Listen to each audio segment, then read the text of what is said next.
Houston, we are having technical difficulties.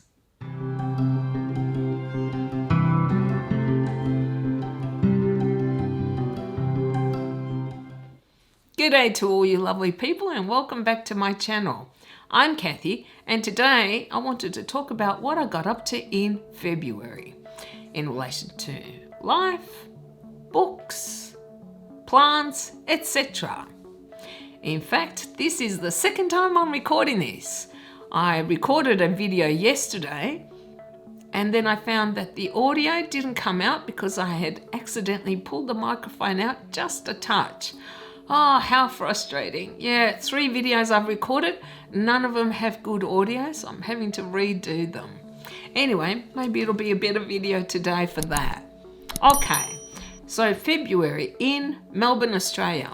That is the last month of summer actually. Though usually March can be very, very hot. In fact, it's only around April that it starts to cool down, but it seems to have started a bit earlier. February compared to January was really mild weather. I think we only had a couple of days that were over 30 degrees Celsius. Most of the time it was under that, so it was just beautiful. But it has been so humid. I think the other day it had reached 70% humidity. I think today it's over 60%. It is crazy. Melbourne has never had such high humidity. So yeah, I invite anyone to try to argue with me that climate change isn't a thing. It definitely is. We're also having terrible flooding in Queensland, which is a northern state in Australia. And they've even had a few people die, so it's been just horrific. Yeah, if it's not bushfires, it's flooding. It's crazy, isn't it? Anyway, so that's what the weather's been like. What else? Oh, my air conditioner has gone. Yes, I've got my new one in place. It is amazingly quiet. I am loving it. It was, I think, a couple of weeks ago that the power went off during the day. Right when I was starting my shower and the water went all freezing cold. So I had to get out and I went outside for a little while I was waiting for them to come and repair it. And I thought, something's wrong here. And it was because it was so quiet. I wasn't used to it being quiet outdoors. For the last 3-4 months, my old air conditioner unit was so loud, even though it wasn't turned on, that's all you could hear. So it took me a while to get used to this quiet silence. And I am just loving it. I've been sitting outside every day now, well, when it's not raining, enjoying the serenity, the peace. All I can hear now are the birds and maybe some of the kids or neighbours I have and the occasional plane overhead, but it's really peaceful and I love it. It was worth it though. I still resent how much they charge for really half a day's work. Regardless, I didn't just get an air conditioner, I got it hooked up to my smart home so I can now tell Google to turn it on and off. I love that. But then I have a lot of smart home technology. All my lights are smart, my doorbell is smart, my lock is smart. I have my kettle hooked up to it. So I like my gadgets. What can I say? I'm a tech head. I'm a nerd. Yeah. And I just love that I don't have to worry where the remote is anymore. I can just tell Google to turn on the aircon or not. It's awesome. So that has been a big, big change. And because it was such pleasant weather and quiet, I have been recording outdoors, though the footage didn't come out or the audio didn't come out. I had to rearrange my succulents. I've been wanting to do it for months now. I just couldn't record with all this background noise, but I can now, except today because it's raining. Yeah, so unfortunately I am back indoors. It's even a little chilly. And I just got back from a committee meeting. I'm a volunteer on our local community health centre and we had a bit of a disagreement on a couple of things, but you know, that's all part of the fun. I really like being on these committees and I'm thinking of actually volunteering at a few more organisations just so that I got something to do and I feel like I'm giving something back to the community. So what else has been happening? Well, we've had more and more restrictions lifted, which is fantastic. We are now able to go shopping without wearing a mask. I am so glad. I hate those things. Sometimes it feels like I can't breathe, but we have to protect everyone in our community. Whether it is uncomfortable or not, it's something that I felt was necessary, though so many people think that the rules don't apply to them. Regardless, it's just so nice to be able to go places now and not have to worry about wearing a mask. It kind of stops me from spending a lot of time indoors, say at shops or anything, because I can't stand the mask so much. But that is a big change for us anyway in Melbourne. And what else has been happening? I have to mention briefly the war in Ukraine. We're in the 21st century and yet we're still resolving things by force. Wow, I'm so mad at the world. I'm mad at all these leaders actually. They sit at home nice and safe while they put everyday people in danger or cause their deaths. I'm so sick of them all. And as Pam from Pam's Pretty Plants put it, which I think is perfectly apt, Putin bad, NATO bad. I think they're both to blame for this. I think that NATO seemed almost to be egging Putin on to invade Ukraine, and now we're in this situation. During a pandemic that we haven't got under control yet. Why the hell are we having wars in this day and age? And let's not forget, this isn't the only one that is going on in the world at the moment. There are so many wars all the time.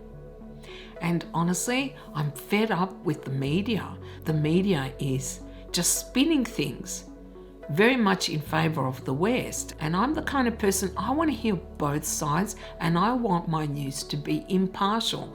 I cannot say that. It feels like all I'm hearing is propaganda. If it isn't from the Western media, it is from any other media. So I'm really fed up with the media and I'm tired of hearing all this inflammatory language being used meant to outrage us.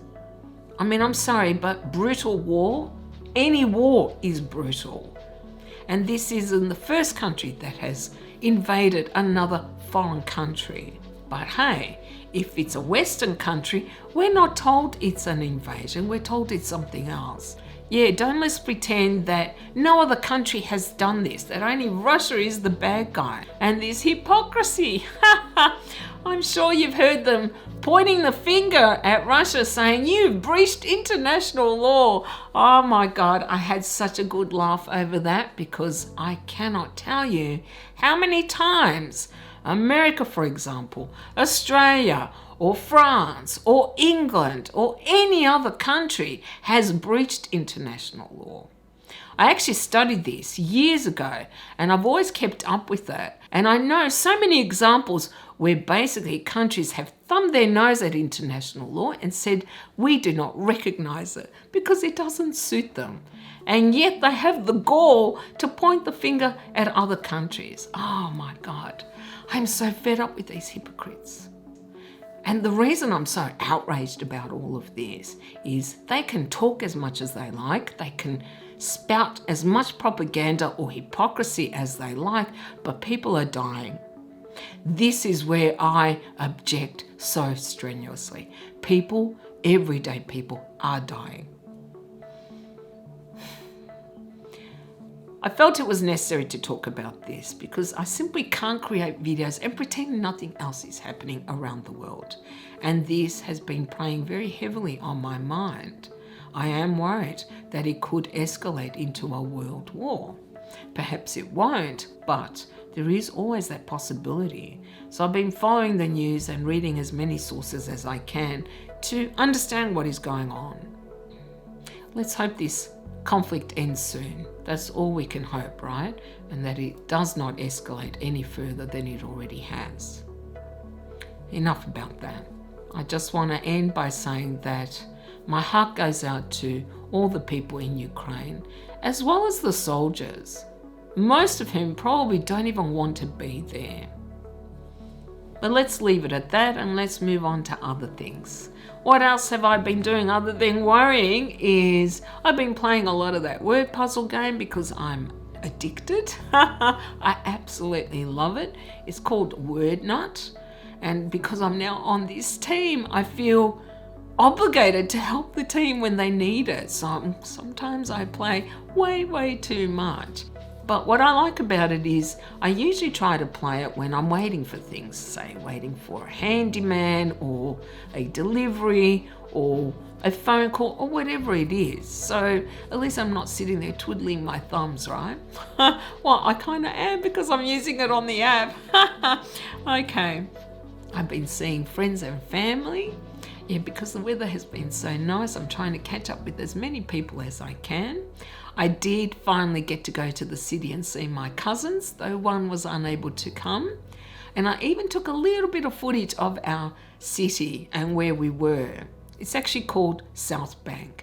Melbourne is actually on a big bay, and the city centre where all the business district is, the courts, etc., with the skyscrapers, that is on one side of this river, and on the other side, for years it was really, I think, just wharfs or something like that, but they changed it into a boardwalk with a casino and lots of restaurants and shops, and now you can sit and just look at the river and the city centre on the other side of the river.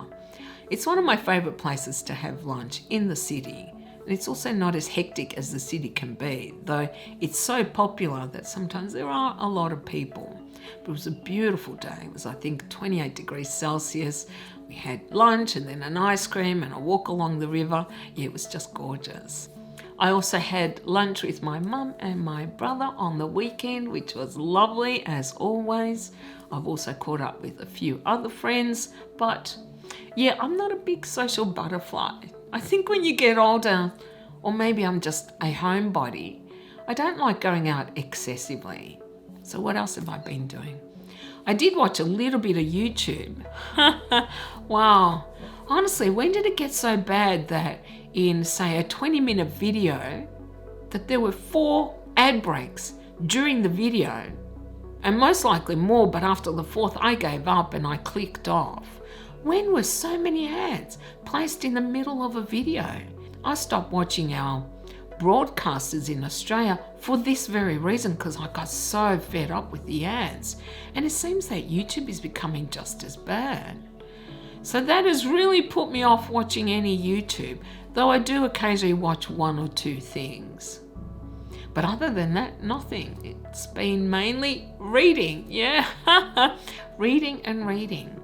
So I finished the Witcher series, which I just loved. Yeah, I really enjoyed that. I've even recorded a video, but I've been having a lot of issues with my stupid camera.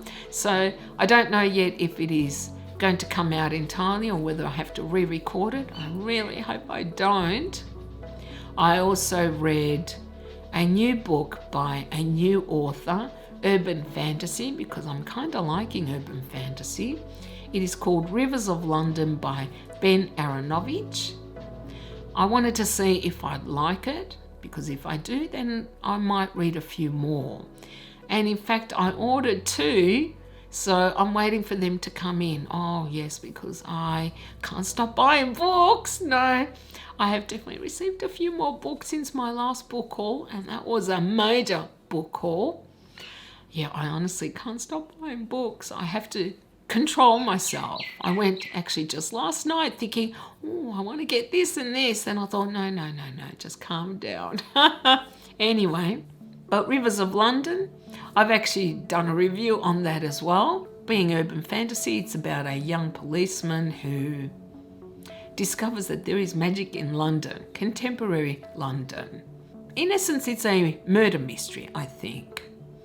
I didn't love it, but since I've already ordered the next 2 books, I'm going to read those, and if I like them, then I'll continue and finish the series.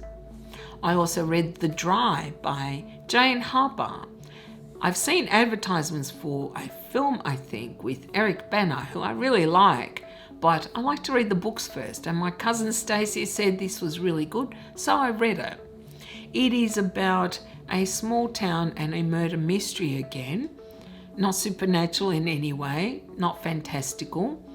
And the author did such a brilliant job at describing what drought is like in this small town. I could almost feel the dust, actually, because Australia can get very dusty when it's very dry. And all the issues facing these farmers and small townspeople, on top of which you have a murder mystery as well, quite a horrific murder. Her writing is really good and I thoroughly enjoyed the book, but I did not like the end. No, I didn't. I'm not going to spoil it by saying what happened, but I thought the ending was contrived and meant to be unpredictable for the sake of being unpredictable. I certainly did not think that the author laid enough groundwork to make that a realistic possibility. So that kind of took away some of my enjoyment of the book. Worth reading, I think. Perhaps it would come across differently for people who aren't familiar with Australia and the small towns we have. But I thought she did a really good job at capturing what a small town is like in Australia. Though I haven't grown up in one, it just seemed familiar, for me anyway. What else have I read? Well, the truth is I want to read a fantasy series, but I can't decide which one. I can't decide if I want to read or reread an old one or whether I want to start a new one. Because I like series, because then I don't have to worry for several books about what I'm going to read next. So instead, I read 2 of the Discworld books, which, well, yeah, I laughed so hard in both of them.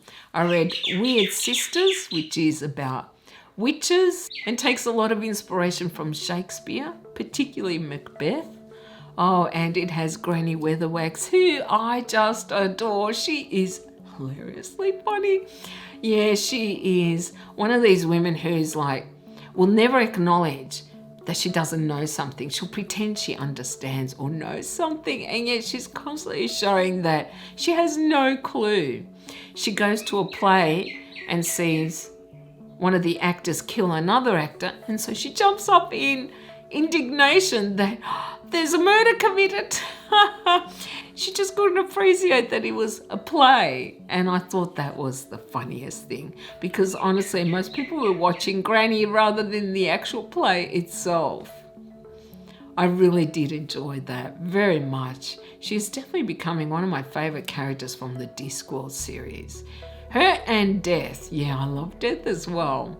And the next one I read was Pyramids, which I loved it because it really poked fun at religions and some of the crazy rituals that we have in place and the institutions that arise out of religions and beliefs, I think. Oh, there was a lot of smart things in that one, but yeah, this one was quite funny because the guys that they believe in actually do come down to earth and nobody wants them. I thought that was just hysterical. And in between those two, I started the Agatha Christie's again, the Hercule Poirot. I thought, I might read a couple and then I will start a new fantasy series. Yeah, well, I read 9. I can't believe I read 9. But they're really fast reads. I can read them in a day or 2 days.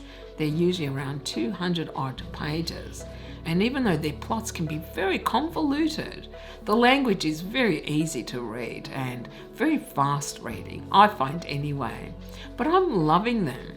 And one of those that I reread was Murder on the Orient Express. I'm a huge fan of the film, and I have read this many years ago when I was much younger. And I wasn't sure if I was going to enjoy it because I know this story so well, but I really thoroughly enjoyed it. It was fantastic. It was so well written and such a clever plot. Quite unpredictable, I think, if you don't know the story. I know they've done a remake of it with Kenneth Branagh as Hercule Poirot. I did not like that one as much as the original film. And I know he's also brought out Death on the Nile, which is another favourite of mine, but I don't think that is going to match up to the original with an all-star cast like Peter Ustinov, Angela Lansbury, Betty Davis, Mia Farrow. I think even David Niven is in that. That one is just brilliant. And if that wasn't enough, I read another 2 books, 2 classics actually. I decided last year that I wanted to read at least 1 classic each month, and I missed out in January because I read the Witcher series, so I thought fine, I'll read 2 this month. And they're both books I haven't read before. The first one, yes, finally, finally, I've read Frankenstein and I loved it. Yeah, it is so different from the films that I've seen. I thought I knew this story, and I know the basic premise that Frankenstein creates this creature, but that is not the main emphasis of the book. The book isn't about the creature, it is about the creator, Frankenstein. And it's so beautifully written. It really is.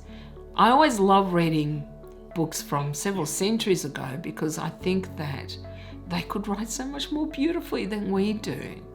There is a lot to be said for plain English, but sometimes you can lose the beauty in words when they are put together a certain way. And Shelley was an excellent writer. I also did some research on her. I always thought she had only written this, but she's written several other things. So I'm going to see if I can find them because I'd like to read those as well. But highly recommend it if you haven't read it.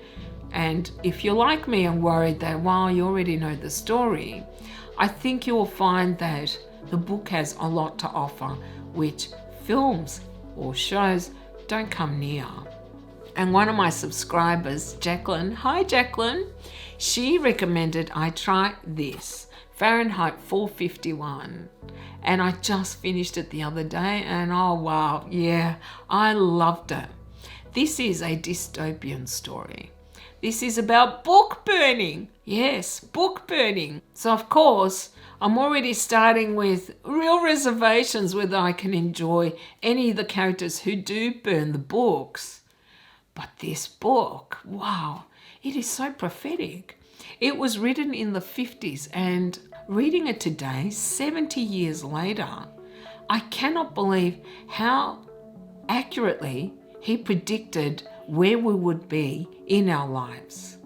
It's incredible. There's so many great things about this book that I feel I can talk about it for quite a while. I probably still need a bit more time to digest it, to think more on it, but I loved it. I thought it was fantastic. I do like dystopian books, though they can be depressing at times. I'm not going to say if this one is or isn't. And it's not a very long book. I think it's only a couple 100 pages, but well worth reading. Thank you so much, Jacqueline, for recommending her. So that is what I've been reading. I honestly don't know what I'm going to read this month. Most likely more Agatha Christie, but I really want to start a fantasy series. I'm just not sure which one. Who knows? I guess you'll find out next month, right? So now let's move on to my plants and how they are doing. Okay, they are loving this humidity. Seriously, they're growing so well, but not everything. I've had a few issues. Not surprising, right? Let's start off first with my Calathea Freddy, which I bought not that long ago. A nice big lush plant. Holy cow, what a diva! I cannot figure out what it wants.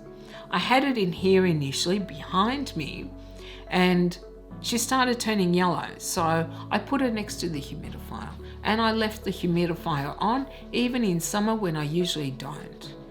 She still started going yellow. I honestly don't know what this plant's problem is, but every week it seems like I'm cutting off 5 or 10 leaves. She is so small now, she looks ridiculous. And honestly, I'm over it. I really am. If this plant dies, I am not replacing it. She has been difficult from day one. I usually don't have issues with Calatheas, but this one, I have no idea what its problem is. The next one, this one broke my heart a little. I bought a large Calathea rhubarba, which I showed you guys not that long ago. I bought it to replace the one I had had for 2 years, which looked like it was doing okay in spring, and then it died. It was such a beautiful, big, lush plant, and it did very well for about a month or so. And then it got pests. It got whiteflies. I'm fairly certain they're whiteflies, but I'm not 100% because I'm no expert. In fact, I think I may have had whiteflies in the past, but I wasn't able to identify them. But wow, they went to town on this poor plant. So I did some research, and they recommended that you prune back some of the leaves so that you can spray the plant properly. And I actually do have some spray for whitefly, so I thought, fine, we'll give her a good spray. After I cut her back, and she looked so sad. So we've sprayed her twice, but every single leaf got damaged because of this stupid little pest. So I decided, fine, I cut her right back, almost to the base. I just left a few stumps. My understanding is that they can resurrect, and I'm hoping she will, but who knows? But she looks so pathetic. Yeah, so she is in the spare room behind the little table where I can't see her because I honestly don't want to see her. She was so beautiful. I don't even know where these pests came from, and I can't find them on anything else, just on this plant. So that's really sad that she might go. And the third plant, this one actually I might have mentioned before. It was my Syngonium podophyllum pixie. It got attacked by spider mites several months ago, and it looks pathetic. Yeah, I can't deny it. I've sprayed it, and there are no pests on it now, and there's a tiny little bit of growth. So I haven't thrown it out for the last month or so because I thought it might come back, but it's taking a long time for anything to grow. So sad, isn't it? Yeah, but these things happen, right? I guess when you consider how many plants I have, or anyone has, a few casualties is to be expected. Though it's always sad when that happens. But pests, I don't know how to prevent them, and I don't think there is any way to prevent them. Okay, let's move on to plants that are doing really well, because there are some that I have to share with you guys. First, let's talk about my Peperomia obtusifolia lemon and lime. Several months ago, I noticed a bit of yellowing on this plant, and I freaked out. I thought, oh no, I'm going to kill this one just as I did my jade obtusifolia. They were both really large plants, and clearly they had been overwatered, but thankfully the lemon and lime hasn't died and it has recovered. I am so happy because I've lost the jade, which was beautiful. I didn't want to lose this one as well. I even took several stem cuttings, though I hate cutting my peperomias. But I thought, who knows? It might die just like the jade one did. But it hasn't. No, it is doing really well. It's put out a lot of new growth. It's even flowering. They're really ugly, these little rat's tails, but it tells me that the plant is really happy. And I might have mentioned in my plant tour that I can't see much of the variegation, this lemon and lime variegation. Now I think that might be because the light she was getting was too bright for her. I put her on my table, which is about 1 metre to 2 metres back from my north-facing windows, and I could see that variegation really well. So I thought, wow, this is the spot for her. But when my rhubarba got all these pests, I moved her from behind me, and I like having a plant behind me, so it is currently sitting there. I don't think she likes the light there as much as she did on my table, so she might eventually go back. Perhaps I need to buy another plant for there. No, I really don't, but yeah, I wouldn't trust myself if I went to a nursery. I probably will come home with something. Regardless, she's looking beautiful. This is definitely one of my favorite plants. So I'm very relieved that I haven't killed her as well. She probably needs a bigger pot. She's growing so well. I know they're not to everyone's taste, but you know how much I love peperomias. The next one I want to show you is my Sansevieria or Dracaena Bantel Sensation. This one got overwatered as well. In fact, I think a lot of my plants got too much water when I sprayed them with sea salt in winter. And I lost a couple of long stems, which really upset me. So I put my Bantel Sensation outside in spring, which starts in September in Australia. And she did nothing. She even got a little bit sunburnt, and I was worrying about her, thinking maybe I need to bring her back inside. But just about a month or so ago, she started finally putting out some growth. And look at her. Look how creamy this growth is. Clearly, because she's getting direct sun outside, these leaves are much lighter than they would be if she was just grown indoors. Just beautiful, isn't she? I also love her structure, but man, do spiders love her. I always see these webs across her two major leaves. She will most likely come back inside for the colder weather, and then next spring I'll put her out again. And the last plant I want to show you, which is killing her, is my Maranta leucanera, my red-veined Maranta. Look at this beast. Isn't she stunning? Holy cow, I can't get over how beautiful she is. Now, this Maranta has always done well for me, but in winter last year, I moved her. I wanted her closer to the humidifier. She did not like that. She started browning at the tips, and I thought, this plant never has brown tips. So I hung her back in my east-facing window. She gets morning light and ambient light throughout the day, and she loves this spot. She just can't stop growing. I actually had to repot her as well this year, and I think that has made her put out even more growth. Regardless, she's huge, and I love her structure. She is just all over the place. She almost looks like something geometric. Everyone loves this plant. I don't blame them. She's definitely one of my favorites. I probably need to propagate her because she's getting really gangly and awkward to handle, but I don't know if I want to cut her. And in fact, I won't do it now. If I do propagate her, it won't be until next spring, I think, which is September this year, September, October.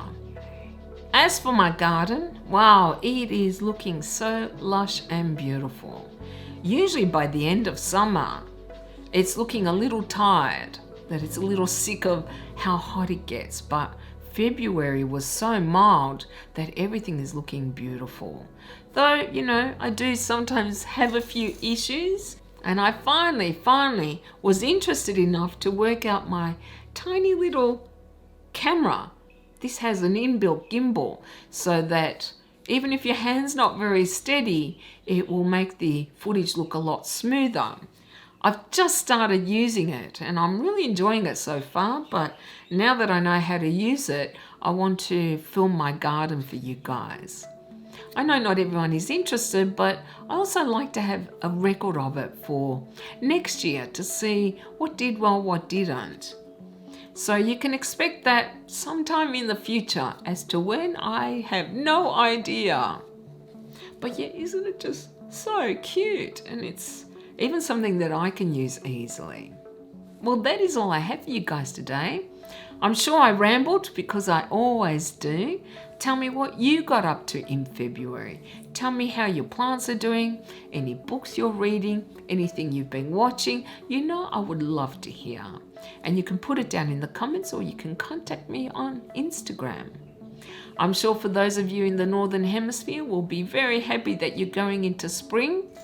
Part of me is like, I'm not ready for winter yet, but we usually have warm weather in March, so hopefully it's still a month or so away. Anyway, thank you all so very much for watching. I really do appreciate it. And if you like this video, then you can do the usual. You can like, comment, and subscribe if you haven't already. I hope you all have a beautiful day, and I will see you next time. Bye.